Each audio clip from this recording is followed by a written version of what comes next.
me just whoop. Now look at that. Now we are literally going to climb a mountain with the 4Runner. And again, that 4-wheel high on the fly definitely helps out quite a bit. Still blinking. That's not good. Engage. Okay, there we go. I'm going pretty slow. I was like, I'm going slow enough, it should engage. Now, this is a trail that, if you happen to know where this is, I would recommend that, whoa, that is a deep rut. This is what I'm talking about. I would recommend that you don't do this unless you have a serious 4x4 vehicle.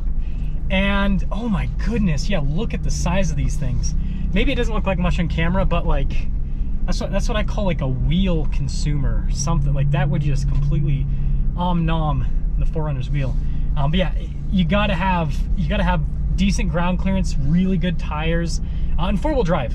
Don't need lockers or anything for this, but at least the first couple things that I mentioned. I'm also gonna get some exterior shots for you guys, so hopefully that actually captures the true scale.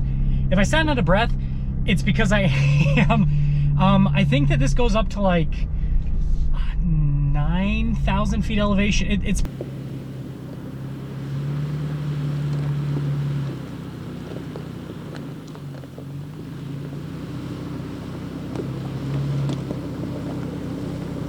pretty steep. It's like 9,000 or 10,000 feet elevation.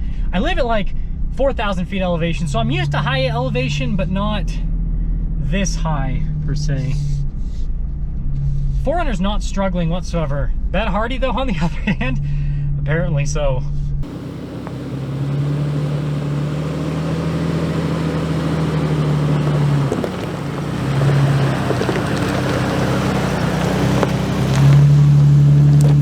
Well, you know a hill is steep when you can't get your seatbelt back on once you get out. So always safety first. And so yeah, I'm actually probably gonna throw this in 4-wheel low, frankly.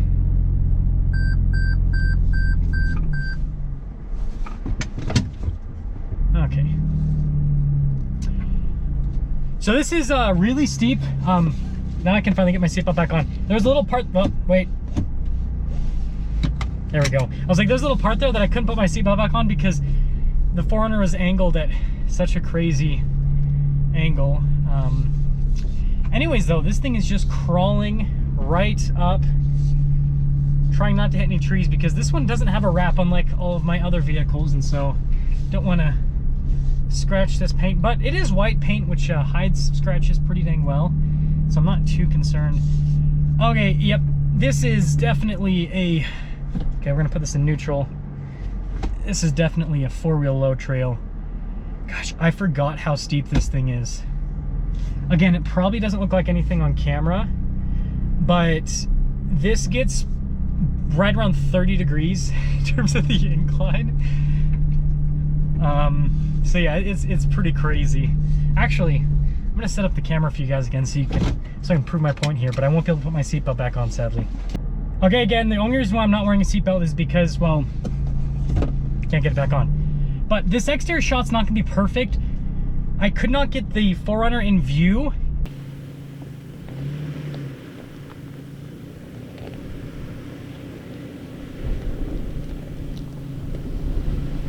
While having the camera fully level. So the camera's actually tilted to a pretty big slant because of how steep the hill is. So go figure. In terms of degrees,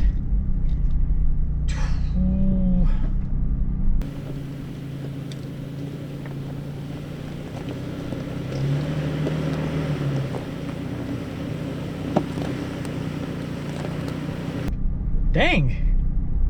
Yeah, it's like 30 degrees. Which, you know, isn't the craziest thing. But that is still pretty steep. And the 4Runner's doing a fantastic job so far.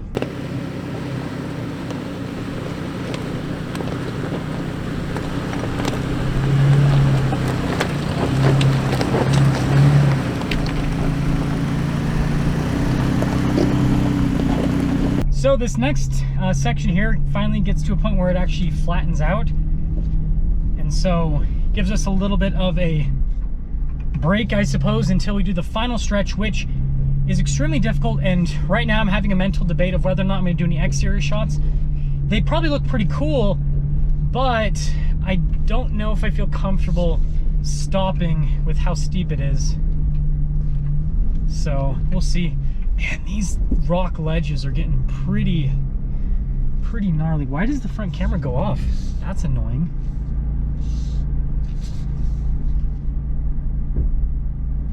Not really using the front camera a massive amount, but still nice to at least guide me so that I don't go over some of these really sharp rocks. But this is a good time to talk about another benefit of the, well, benefit and a downside of the 4Runner TRD Pro. So benefit is the fact that it's got tons of sidewall with the tires. So that means that you've got protection for the wheels, the valve stems, right, as well. And then you also have some protection around punctures, right? Because you've got something you can compress into before you collide with the wheel. Downside, the spare tire is not like the other tires. So let's cross our fingers, hope I don't get a flat. But if for some reason I did get a flat out here, then I'm not, like, I could probably make it back, but it's definitely not ideal because it's just a street tire, basically. Let's see if I can get my seatbelt back on. Nope. Oh boy. Yeah, so I'm just gonna keep, as long as both GoPros are, let's make sure, yeah, as long as both GoPros are running, I'm just gonna keep my GoPro view, and I am probably not gonna do any exterior shots. Okay, this seems like it's flat enough that, this is so nerve-wracking. I do not want to be like in this thing without my seatbelt. Oh.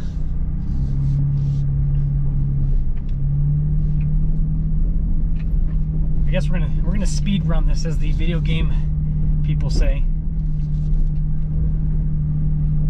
Ooh, sorry if I'm not doing a lot of talking. I literally feel like I'm on a roller coaster ride right now. Oh my gosh, this is so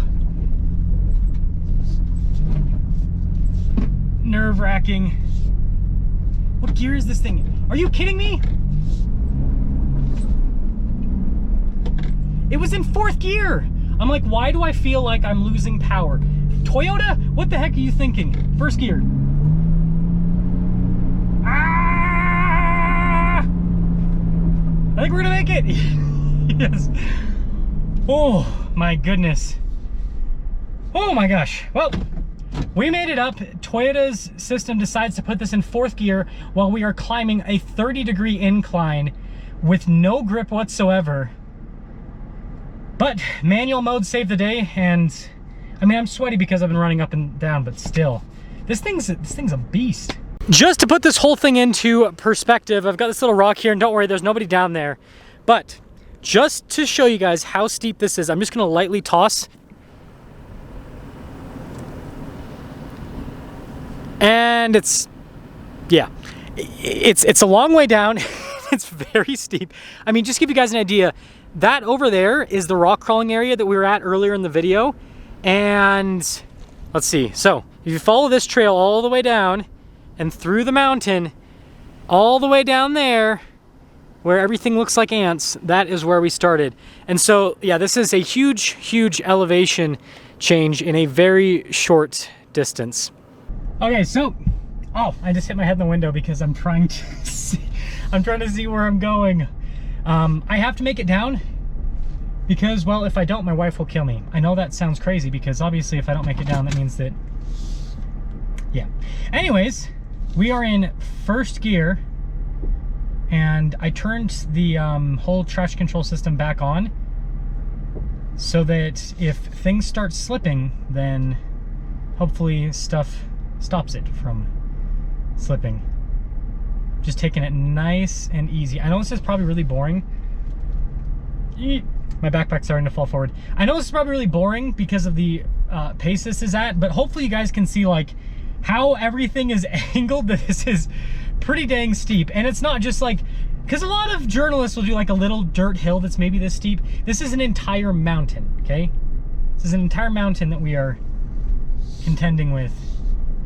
honestly, the 4Runner is doing pretty good. It's actually giving me quite a bit of confidence, frankly. It's not slipping, but you guys gotta remember, I went down and I've got A-track on, which is, there we go, that's helping me a little bit. I am down at like 20, low 20s for the PSI. So that means that my tires are nice and squishy, giving us quite a bit of grip. I would not feel comfortable with tires that are any less aggressive than what the 4Runner TRD Pro comes with on this hill. I'm not saying that it, oh, there we go. Aw, that was my camera. I'm not saying that the vehicle wouldn't be able to do it with tires that are less aggressiveness. I gotta find somewhere to put this that's not gonna like, I'm so vertical that everything, okay, I think that works. I think you'd be able to do it, but I think that it would be so nerve-wracking, and I think that the chance of you breaking something is so high, it's probably not worth it, like losing control. And I've seen several people lose control on this hill, by the way. Well, mountain. Can't say hill, it's a freaking mountain. I've seen several people lose control on this, and lucky enough, one of them was a four-wheeler, and one of them was a dirt biker. And the reason I'm saying lucky enough is they're both able to bail out, right? If you're in a car, you can't really bail out. But with both those cases, they're able to bail out. Their vehicles were completely totaled, but they were unharmed, so. Yeah, and this, I was gonna complain about the gearing on this during the review because, frankly, this low range does let me go pretty quick, even in first gear, but it's doing enough slowing down that I'm okay with it. I gotta get down this mountain faster so that the run time in the video is not super long. That's what's most important, so we don't have a super long run time. And other than that, after this review, I want to say a couple things about the 4Runner TRD Pro. So, for $54,000, this is really good value if you actually take it off-road, because the Fox shocks let you do higher speed off-roading. Now, like I said, this can't, that was a bad sound.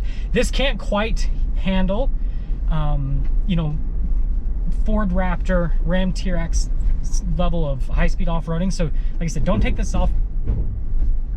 That was a skid plate. So, don't take this off of any jumps or anything like that. But that being said, you can handle some. That was another impact on the skid plate. But gosh, but this can handle some higher speed off-roading. I guess that ground clearance did not pay off. So 9.6 inches of ground clearance is not quite enough for this, if you guys are wondering. So I guess you'd probably, I've taken my Raptor up this, that has like 13.1 inches of ground clearance, didn't bottom out at all. So I don't think you'd need that much. I'm guessing, oh, we're getting quite off to the side. I think you'd probably need, I don't know, maybe like 10.5, just like an inch more. I'll be back. Okay, so to cap things off, and yes, I will show you guys the official trail damage on the 4Runner. Basically, this thing is amazingly capable. It can do pretty much everything. It's not amazing at any particular thing. It's not the best rock crawler. It's not the best high-speed off-roader, but it's got a nice, large, substantial size, so you can fit quite a bit of gear if you want to take it on camping adventures. It's got a decent amount of ground clearance to go through most trails. More difficult stuff, obviously, well, I'm glad it has skid plates. And then, yeah, I guess overall it's kind of like in this middle line where it can do some high-speed stuff. It can do some, I think this image is upside down because I just looked at the thing that's upside down. It can do some high-speed stuff. It can do some low-speed stuff. And you can do some rock crawling. But if you wanted to have dedicated off-roading, I'm actually gonna go this other way. If you wanted to do dedicated off-roading towards any of those items, then, you know, Jeep Wrangler is gonna be better at crawling, obviously. Ford Raptor, Ram TRX is gonna be better at high-speed stuff. And then for middle speed stuff, it's a tough one. Maybe just like a regular Ford Bronco Sasquatch, frankly. I guess we will end with this very steep hill. Gosh, independent front suspension. Who would have thunk? It's the one downside about it. Don't have a lot of articulation, so I guess you have to deal with using your skid plates. Okay, here's our quote-unquote trail damage. It's not bad by any means. You guys can see we hit there with the rock, and then you guys can see behind as well. So obviously it's just aesthetic, and it's so low on the 4Runner that, well, unless the wife watches this video, she won't notice. So I'll make sure to take this to the car wash and make sure the outside's nice and clean, and then, well, nobody will ever know the difference. That'll sum things up for our off-road video with the 4Runner TRD Pro. With that being said, I'll see all of you in the next video.